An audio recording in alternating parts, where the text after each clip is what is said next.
melaksanakan ibadah puasa Ramadan.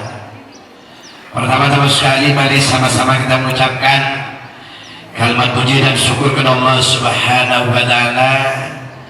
Alhamdulillah bahwasanya sampai pagi yang berbahagia ini kita masih esok harinya, selamat hari lebaran min adin wal faidin, mohon maaf lahir dan batin semuanya bergembira.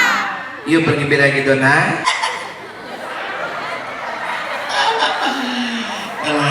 Ikut saranca tuh bajunya ya.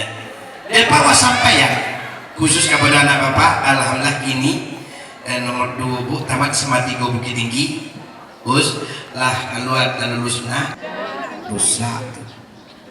Alhamdulillah walaupun barangkali tuanku, tapi apapun ananas ya, walaupun kemanapun paling tidak adalah untuk diri kita masing-masing. Nah makanya kesempatan hari ini adalah khusus ananda, isi kepalamu dengan ilmu pengetahuan, isi dadamu dengan iman. Berkat perjuangan seorang guru lah alhamdulillah Pak bisa berdiri seperti ini. Tidak mudah berdiri di depan ini nah.